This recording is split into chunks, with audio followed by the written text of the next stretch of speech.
Now let's carry on the discussion with Gemma Tognini here in Sydney and Katie Wolfe in Darwin. And I want to talk about this story where we learned that about 80 people a week are failing the test to become Australian citizens because they don't understand the key values. They're failing our values test. So I've always wanted to be a quiz master. Oh, excellent. And I'm going to give you two a bit of a quiz to see whether you can stay in the country I'm not competitive at all. or be deported. First up, should people in Australia make an effort to learn English? Beep. Yes. Yes is the answer from Gemma. What's your answer, Katie? Your citizenship depends on it. Katie's gone yes as well. I lost that audio, but Katie said yes as well. And that is the correct answer. You don't just speak whichever language is common in the neighbourhood. There are expectations, actually. We like English to be learned. Now, the second question is, should people tolerate one another where they find that they disagree? Now, if you're watching the ABC, Katie, you might find this... Oh, they've given us the answers already. These are just not difficult questions. How can you fail these questions? Well, it's against the law to disagree with one another. That would be Iran. If you're coming from Iran, that would... And no, people only need to treat each other with respect if they agree. That would be if you watch the ABC or SBS. And yes, peaceful disagreement reflects mutual respect. That's the Aussie way. That's Sky News, isn't it? It's the Aussie way. It's the, to call each other a few choice colloquialisms and have a beer and get on with it. Yeah. Or and then you get over it. Yeah, that's right. My dad used to say that all the time. I was surprised. I was surprised when I saw that so many people were failing this. So I had a crack at it today, and then I thought it's the only test I've ever done where I got 100%. There we go. You're cheating. What was Don Bradman's test batting average? I hate cricket. 101. No. 99. Well, I'll give you half a point for that.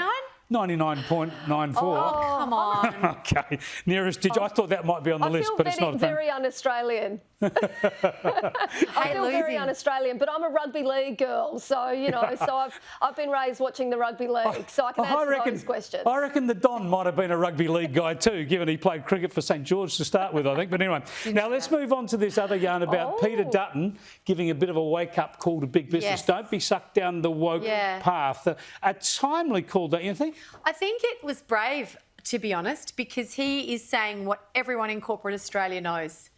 And I'm very fortunate to work with organisations that live their values, but in circulation, as you do, in the line of work that I'm in and the places I have to go for work, you do see a disconnect between what some particularly industry organisations have said publicly and then what they say privately. I think Mr Dutton is actually brave. He's putting the proverbial on the block here and calling out that's something that will make many people uncomfortable in its truth, Chris. Yeah, big business is really woke these days, but it's pretty complex, Katie, because I'm certain there's human factors at play here. I'm certain there's business people wanting to endear themselves to Labor who happen to be in power just about everywhere. I'm certain it's also people wanting to appear woke and nice at dinner parties. But they've got the whole ESG agenda with all their shareholders, often run by the big union super funds, trying to deliberately drive them in that direction too. But you can sort of understand it to some degree in the sense that you might recall just a couple of months ago the situation that Blackmores found themselves in after one of their major shareholder had been open and said that he did not support The Voice, if I recall correctly. So then on Twitter, there's obviously this huge campaign that rolls out against Blackmores, and you think to yourself, business is in a situation right now where if they come out and they're really honest, then they get attacked by the woke side who just have an absolute, campaign against them on Twitter, on different locations on social media, where it becomes increasingly difficult to then actually be able to defend yourself because it's a pile-on. Yeah, it's definitely problematic. And I think that rather than actually, I hate using the word binary, but truly, but for any corporate, like any person, I'm sure, Katie, your views aren't black and white. I'm sure that like me, like Chris, there are degrees of grey on any particular issue. But for some reason, corporate Australia is not allowed to, or the perception is that they're not allowed to wrestle with these issues or perhaps say, we would like this. I mean, I went to the first event that I came to in Sydney, fresh off the boat from Westralia, was a corporate lunch in the middle of Sydney, didn't know anyone, And the conversation from whoever the host of that was, you must vote for The Voice. This is 13 months ago. You must vote for The Voice. You must tell your friends you must vote for The Voice because it's too important. And I remember thinking, who's this turkey telling me what to think? That is rampant. Where is the information? But what I worked out pretty it's going to get worse.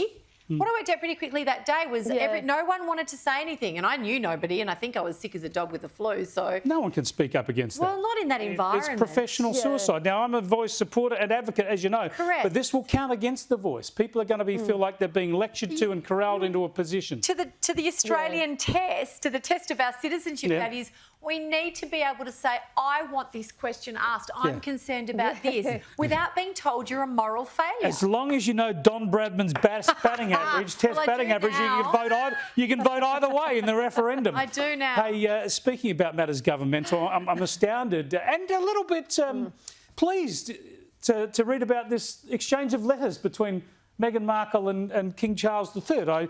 You're loving it. Don't tell your Monica's now. I'm pleased that Meghan's into letter writing now. She's into old-fashioned correspondence. I thought she'd just tweet him or something. Yeah, that's it. And I imagine the King will, dear Prime Minister, please send more gin. But they've had an exchange, but Meghan says apparently the letters don't explain why she's not turning up, Katie. Yeah, I find this whole situation bizarre. It just continues to play out in the public eye. And can you imagine anything worse with your family? If you had a falling out with with your brother or with your sister-in-law or whoever, and then it's just playing out in the public. But the thing that always sort of becomes the common denominator, I suppose, is that it's always Meghan Markle who's involved. And I can't help but wonder how these different bits of information continuously, get leaked to the media. I feel as though she's the common denominator, but maybe I'm wrong. Yes, so she's rung a journalist and said, hey, guess what? I wrote a letter. Want to see it? Sources from Montecito say, honestly, look, I could sit here and pretend to be, I'm so over it, but I love it. I love every part of it.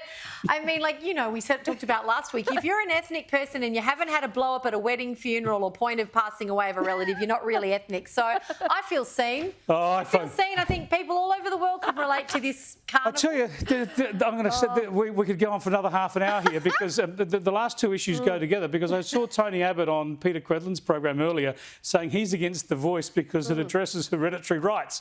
Hello, hereditary rights. That's the monarchy. That's the monarchy that he defends, and that are writing letters about who's going to go to the coronation. We'll see about that. Argument there. It's a poor argument. We might have a chat about that tomorrow night. Thanks for joining us, Katie. Appreciate it. And Gemma Tognini, as ever, I will follow her home and make sure she gets home safely. I'll be behind her in the diesel.